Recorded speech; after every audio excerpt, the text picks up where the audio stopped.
And so that's what we do every time there's a should, is that there's an invisible cord, like a rope, you know that tug of war that we're holding on to. And when we're holding on to that rope, we're actually bringing the energy of resistance. And the energy of resistance actually pushes away anything that the universe is about to provide. So it's about letting go. Welcome to Soul Sisters Get Real, the show that goes deep in who we really are and why we are really here. We're your hosts, Caryn from the States. And Eleni from Australia. We've had heartfelt conversations as soul sisters for years, and we're ready to share our truths, stories, and life lessons with you. And to inspire you to connect to your truest essence, which resides deep within your soul. There'll be tears, there'll be laughter, and there'll be no holding back. So sit back, relax, and let's get real about the things that truly matter. Hello everybody, I am so excited about today's Soul Sisters program because today it's just going to be myself and my soul sister Caryn from the States. We love it when we have guests, but we really, really love it when it's just the two of us. And so, hey Caryn, how are you, my love? Great. I'm so excited to have this conversation with you and share with others what we expected for our lives and what is not in our lives right now, but yet what is in our lives. Yeah, so today's episode is going to be all about when things don't go as planned. Like we expect our life to look a certain way. Maybe you're single and you expect it to be with a partner. Maybe you've started a new business venture and you expect it to be more advanced than you are right now. Maybe you expected to be married and you're separated. And it's these life challenges that really throw us into the growing pains and help us grow more than ever. So tell me, Caryn, about you. Are you where you expected to be right now? Oh gosh, no. So I'm going to tell you a little bit about what I expected. I grew up in a middle class white family with white picket fence, mom and dad, married, still married, 3 healthy girls that were very well behaved. Let's say that we were very well behaved. I can't even tell you. And, that's what my life was. I think that's what I grew up with. That's what I expected. I wanted to be a psychiatrist or psychologist. I went to college. I expected to be married forever. I expected to have this nice, easy, calm, loving life. And it is so far from that. And not that it's not easy and wonderful, because it is easy and wonderful. It's just not what I expected. And so I would love to know what your life looked like, what your story was when you were younger, and what it was intended to be, or what you intended it to be. Well, very similar to yours. I mean, I came from that kind of family as well. I'm the youngest of 5, and everybody in our family happily married. So I've got 4 older siblings who are happily married to people who come from the same ethnic background, which is Cyprus. And so everything was kind of easy. Everything went easily. And then I fell in love with someone who came from that same ethnic background too, and I married him. He was my first husband. And everything kind of imploded when I fell in love with another man and pretty much shocked everybody in the family. And so everything started to unravel from that point. But the interesting thing is we think it's unraveling because at that moment it feels like it's unraveling because it's really difficult to get through and very challenging to get through. But now that I look back on it, everything happened for a reason. Do you find that now that you look back on those things that are no longer in your life, that you thought were going to be in your life, like it's actually happened for a reason, for a higher perspective? Yes, and it's a very interesting thing coming from someone that son has died, child has died, right? And yet I can say that I do believe everything happened for a reason. And it was not the story that I had planned for my life. Um, Yet I know that Josh died for a reason, and I'm writing this book for a reason. I know that I am no longer married for a reason, as painful as that was. And so, yeah, it's a very interesting perspective. I was at a retreat this weekend, and I have a true belief that everything does happen for a reason. And when we allow ourselves to embrace what it is that our soul's path is, even though it's not easy because we grow from it, we're making massive life changes in others' lives also. Because when we do things in our life or things happen in our life, it's not just us, right? There's this ripple effect everywhere. And so if I would have had the easy life that I had expected, to be married forever and this house that I absolutely love now, considering not staying here forever because I thought I would, live here forever and we'd retire here, my husband and I, and the boys wouldn't live so far from their families and their families would come visit. Like, it's all different now. And yet it's okay. Like it, Mm. you know. And this is the thing, it's those challenges that really elevate the expansion of our soul. So at the time, what now, 25 years ago, when I did leave my first husband, I'm not for one moment advocating that the actions that I took back then are okay and they were aligned with integrity. They weren't. But I had a lot of growing to do back then. And the person that I was then, isn't the person that I am now. I now feel completely aligned with, my values. But back then I was still trying to work it all out. I still had a lot of fear about what I thought I could do and what I couldn't do. And I had this fear about breaking up the marriage. And, it was really, really, really difficult. But once we have made those decisions, and it wasn't taken lightly, believe me, in order for that to happen, it took me 4.5 years to actually separate and move to the next stage of my life. But now when I look back on it, I don't judge that youngest part of me. I love her, and I love her innocent heart and her frightened heart because she didn't know how to do it differently. I think it's important that we love every part of ourselves and understand that yes, I could have taken a different path. Yes, I could have made different choices, but I had a lot of learning to do. And by taking those choices, I learned who I was not. I learned that I'm not someone who lies. I'm not someone who lacks integrity. And I learned who I actually was and started to align myself with who I was.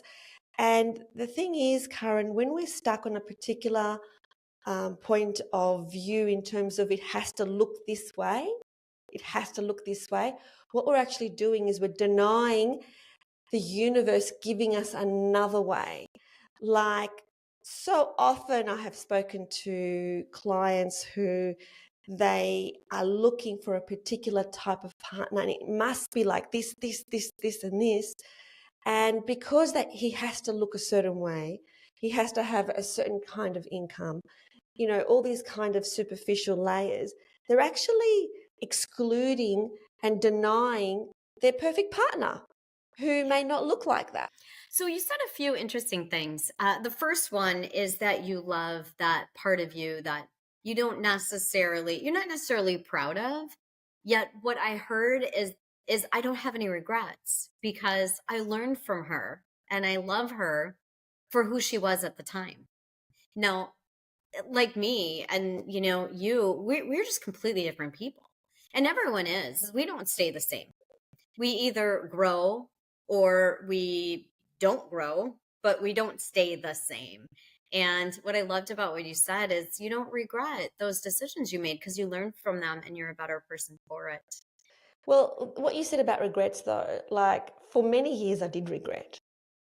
So that letting go of regret is not something that, you know, I took an action, I made a choice, I went through hell, and then I didn't regret it. Like I regretted it. I went through years of regretting the choices that I made. And it's only like much later down the track that I look back with love and respect for every single part of me and the growth process, because now I understand that we are not the identity, that our soul is always, always pure. But in terms of what you said, Caryn, about, you know, losing Josh, and, you know, of course, that is something that a mother would never entertain as something that we would ever want in our life. And I know you still don't want that now. Right. And if you could have Josh back in a second, you absolutely would. Right. But you've come to a place of peace. So I just want to make that point, because it's not like we're looking at our life and saying, yeah, that's all worked out perfectly. We're not saying that. We're saying it is what it is. It's worked out the way our soul wanted it to work out, and their soul wanted it to work out. And let's see it from a higher perspective and be at peace with that. Yeah. Yeah. Not be Yeah, like, absolutely. yay, this is what happened, but more like, I'm at peace with what happened because I know there's a higher perspective here. Yeah, absolutely. And things are happening and unfolding in my life that would never have unfolded that way. That was the other thing that I wanted to mention that you mentioned is I have worked through a lot of, and I know a lot of people do work through the should haves, right? It was not supposed to be this way, the supposed tos. That was really hard for me for a while when I went through both the divorce and Josh dying at the same time, because I had trouble shifting into I wasn't supposed to be part of that club that their child died. Like, I never wanted to be ever. You know, this is something we, like many things, you know, for the rest of our lives, it's there. It does not go away. And it wasn't supposed to be that way. I was never supposed to be divorced, like never in a million years. In fact, one of my regrets in life is I remember telling my boys, don't worry, mom and dad will never get divorced. And I know we talked about this a little bit before, but the should haves, right? Like that wasn't that didn't happen in my family. I shouldn't be divorced. I shouldn't have a child that died. And I certainly never expected to be an author. And yet I know without a doubt that I get to be a bestseller and the book that Josh and I are writing. And so that's one of those things that would have never happened if my life wouldn't have taken those turns. So dealing with the should haves, yes. And maybe that's just not what my soul's path was. Yeah. Those shoulds are basically resistance. And I just do want to touch on a point that you said, though, that you do regret that you told your boys that your dad, that you that you and your husband were going to be together forever. The thing is that came from complete intention. So it wasn't like you lied. That was the truth at the time. And so that's the other thing we need to recognize, is that truth changes. So your truth at that time, that was true. So Caryn, that was true. In that moment, you were together forever. Yeah. And then that timeline shifted later on. So maybe we can see it from that point of view. Same when I said to my first husband, I intend to be with you for the rest of my life. I really, truly, every cell of my body believed that to be true. That was my truth. It's not like I lied. It's not like I said something and then intended to do something different. So my intention was always to be with him forever. That's a good And point. so we get stuck on truth, like truth shifts, believe it or not. So one thing that is the truth of today is not the truth of tomorrow.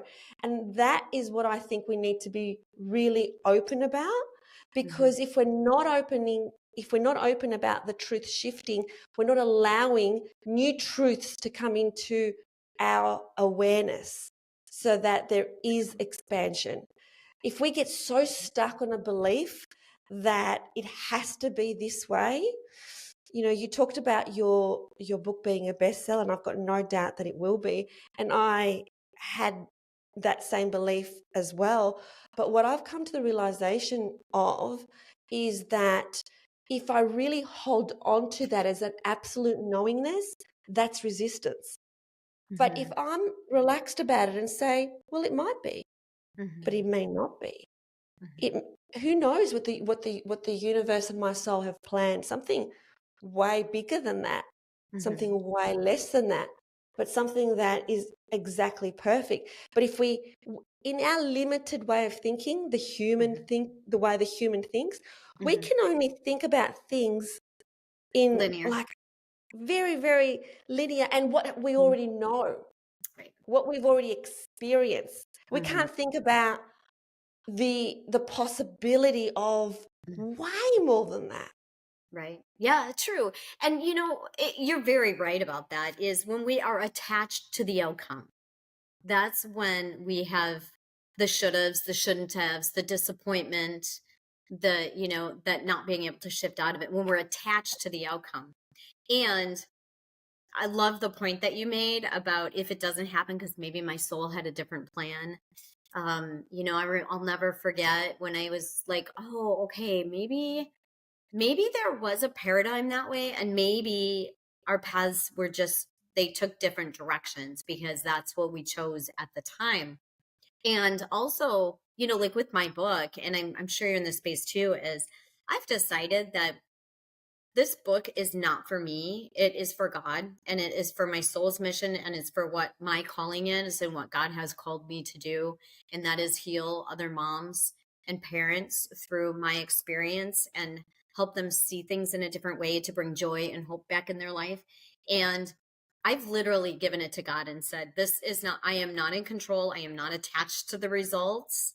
I was attached to being married forever. I was attached to having my three boys in my life forever and me dying first. I was very attached to that, which I think why it was so difficult for me to get through the should haves and the disappointment of it all.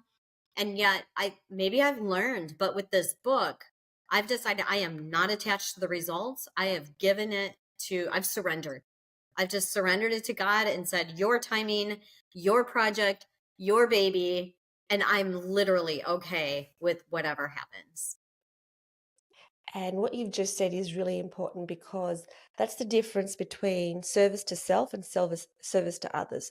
So the ego wants to serve self first. So the ego would have been like, I wanted to be a bestseller because I want to be famous and I want to do speaking events. And it's like me, me, me, me, me. What can I do to elevate me so that I can look good? But what you're saying is really it's about your soul. It's not about your ego. And the soul is all about service to others. How can I help other mothers deal with losses of their children? Because that's the biggest loss that anyone can possibly imagine is the loss of their child. And so what an incredible mission that you've got, in this lifetime, which is to serve that and when you have that wish that it's to serve others, that's when the universe co creates with you and makes it happen in ways that you can't even imagine. Because it's not about you, the ego, the identity. It's about how can I be of service while I'm here in this body? How can I be of service to the world? Yeah. And that's really beautiful, Caryn. Yeah. And I heard you say the same thing about your book. I mean, you were talking a little bit about how you were speaking to an editor that said that you needed to add some more words, and yet it didn't resonate with you because this book isn't about what it's supposed to be. But what I heard from you is it's more about what does my heart want to share with others. And that is what is going to have results, right? Is not being attached to what it's supposed to look like because this is what the editor says, but more like what your heart is saying. Yeah. So, what I was saying to you earlier was that my book at the moment is 41,000 words. And I was speaking to an editor and she said, well, it's not long enough. It needs to be 65,000. And she said, oh, it's easy for you because you're a hypnotist. All you need to do is write up some meditations and put them in.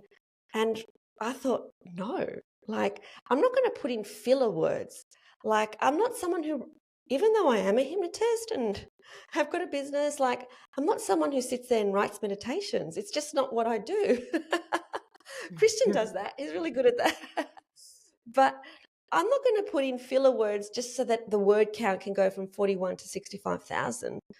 And I said to her, well, Michael Singer's words are not anywhere near that amount of words. You know, they're tiny little books that are so profound. And she said, yeah, but that's Michael Singer. But, you know, like, where do we draw the line? Like, we have to do what's right in terms of what we feel needs to be said and what we feel needs to be shared. And yes, with my book, it's not about me either. It's about my awakening process and what happened to me when I awakened and the revelations that I had and how I've been implementing those revelations in my daily life. And I feel like that's what I'm here to do. I'm here to help people wake up from the illusion that we are the identity and we are the ego self and we are the smaller self. And so if I can do that in 41,000 words, maybe I can't. And see, that's the other thing. I can't be stuck to, well, it can't be any bigger. It might be double the size if the right questions get asked by the right editor. Mm-hmm. But at this stage, it's 41,000 words. And so, like, not being stuck on, oh, it has to be 65, otherwise nobody will accept me. That's not the way the universe works. That's the old system, the old way, when everything has a system and a process. The universe will give back when you're in alignment with the vibration that you seek to be in. When you're actually in the vibration and in the frequency that you want to make the impact of, then things just unfold. Mm-hmm. Yeah. Yeah. Well, and back to, what we expected from our lives, it's like that also is we can expect a certain thing and we can want a certain thing and not be attached to the details around how that gets to happen, right? So maybe it's more about, for me, like my intention is to be healthy and I'm not attached to, like, if I got cancer tomorrow, I would move through it and know that I would be okay. And yet, because my intention is to be healthy, I work hard at eating healthy and exercising. And, my intention is to have a good relationship. So I work hard at the relationship now. And yet, there's always those little, like, this isn't the story that I had in my head. And I know that's the same thing for you also, right? Like, there's that place of, this is my intention for the rest of my life. And Yeah, I'm not attached to it looking exactly the way that I that's expect right. And I think that's the key here. You know, if you're listening out there, that what Karen just said is important, which is it's about intention, not about shoulds. So it's not about I have to be a certain way because I need to look a certain way to be accepted in society. It's like I intend to be healthy. I intend to be healthy. And you know what? Some days I may not even be in alignment with that. And it's about being okay with that too. It's about relaxing with the shoulds. So I intend to be healthy, but if I make choices today that are not aligned with that, that's okay too. Like we just need to relax. Yes. We Well, just and we need to both, relax. yeah. And we both know, we talk to our clients about this. And I think I possibly even learned this from you many years ago at a conferences where the shoulds come from others, right? You should be married forever. You should look a certain way. You should have a certain job because your parents are doctors. So you should be a doctor also. And then you're not. So you feel guilty. Though you should be an at-home mom, right? And then you have to work because you need to create the income, or maybe you're a single mom. So then you feel guilt around that. And the shoulds create a lot of guilt in our life. It should have been this way. Absolutely. And so if we switch that and like, yeah, I could. So I could have made a different choice. I could have made a different choice today with my eating habits. I didn't. That's okay. I love you, my inner child that needed that comfort today. But my intention moving forward is that, I honor the body and, I make a different choice, the next choice I Yeah. make. And so, Right. yeah, like letting go of anything that is a should in your life and that's something that I needed to do with my adult son, was like, he should be happy. His life should look like this. He should be exercising more. He should be getting out of the house a bit more. And the moment I let go of that should, and it was like, oh, it's his journey. His journey, he needs to do it his way. Then he started to do those things anyway, because I let go of that invisible cord that I was holding on to between me and him. And so that's what we do every time there's a should, is that there's an invisible cord, like a rope, that tug of war that we're holding on to. And when we're holding on to that rope, we're actually bringing the energy of resistance. And the energy of resistance actually pushes away anything that the universe is about to provide. So it's about letting go. Now, it doesn't mean we don't take action. Like you said, you still exercise, you still shop healthy foods and so on. But it's about not being attached to a certain outcome. And you will be amazed as to the miracles that unfold when it doesn't have to be a certain way, when it can be an infinite number of ways. You just set the intention, you know it's going to happen, you take action towards it, and then how it happens, you don't really know. Right. That trust and surrender, which is, that's working through that is sometimes a different perspective than I know I had for much of my life, because I wanted to control everything. And that's part of the downfall, right? Is also what I learned is that whole victimhood of, if it doesn't go my way, that the way I expected it to be, because I am in control, then I'm a victim of it. I'm a victim of, a difficult marriage. I'm a victim of my son dying. I'm like, I can't get out of it, and I'm going to stay here forever, and I'm going to feel this way. And yet when we let go of the control over it, we don't control everything. We can step out of it and be responsible. Like, I'm responsible for what happened in my life in many ways. Now, how am I responsible for Josh dying? I haven't quite figured that out yet. I don't feel like I'm responsible for that. And yet I'm responsible for all of the choices that I made in my life. Right. And so I'm not a victim of anything. I've created where I am right now, good or bad, right? All of the good and all of the things that aren't so good. Yeah, and you are responsible for your reactions, and it's just been incredible watching you and the way you've navigated the most, challenging event that I could ever imagine is really taking ownership of your reactions, and that is your responsibility, and you've done a beautiful, beautiful job.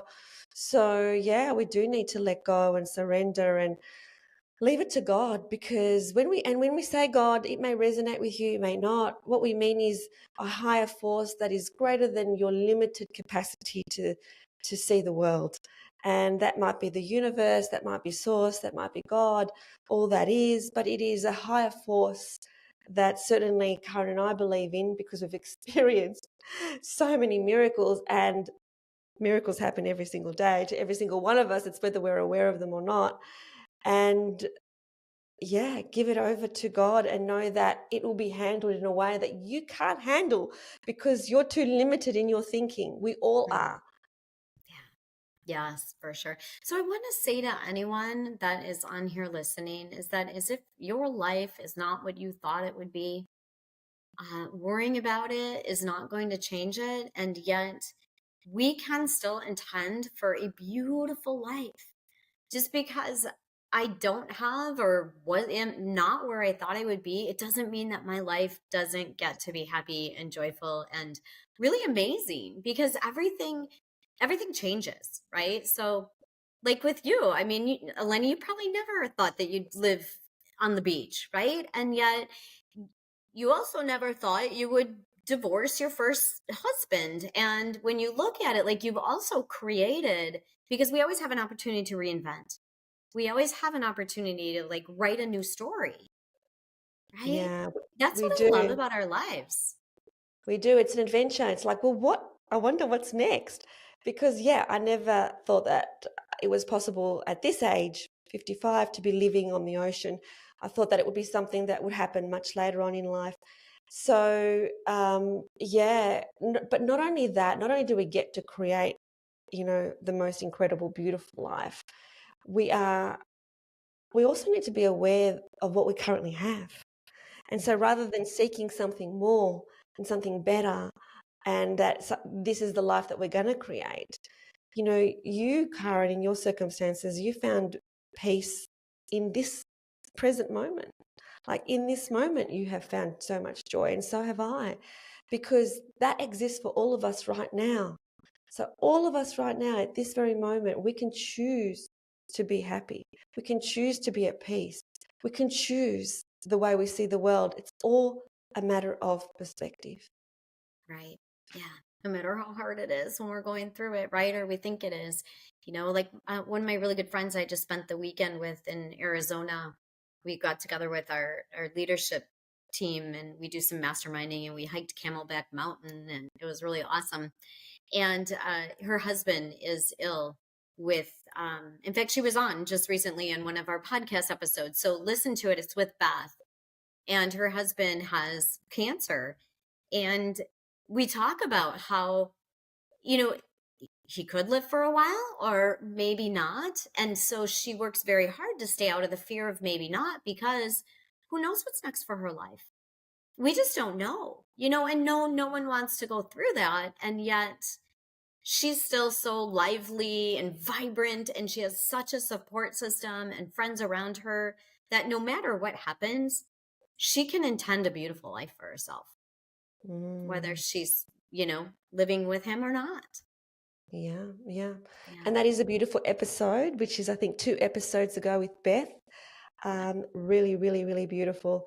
And how she's so navigating this situation where the husband that she loves so much has been given a limited time to live. And like you said, we don't know. Maybe he's going to live forever or maybe he's not. But the incredible thing is that she's okay with either scenario. And she knows that she will be okay with either scenario. And we need to know that we are way more stronger than we can possibly imagine. Way more stronger. Oh, absolutely. If someone would have told me, what I was going to go through, I would have said, nope, I am not strong enough to handle that. And I do have to say, when people used to say, I heard a few times, God doesn't give you more than you can handle. And I just wanted to say, don't even go there with me. I don't want to be strong. I don't want to handle anymore. No, thank you. And yet, we do. We handle so much more than we think we can. So much more, so much more. And these challenges show us how strong we are. And these challenges show us who we really are, which is what we're here to find out, is like who we are, to rediscover the truth about who we are, the divine God spark within us that is so much more powerful, so much more loving, and so much more forgiving than we ever could possibly imagine. Yeah, true. So yes, if your life is not what you intended, I mean, I don't know that anyone's life, when we're that young child and we think we're going to be a football player, and it's so beautiful to dream. And yet life throws a lot of curveballs at us.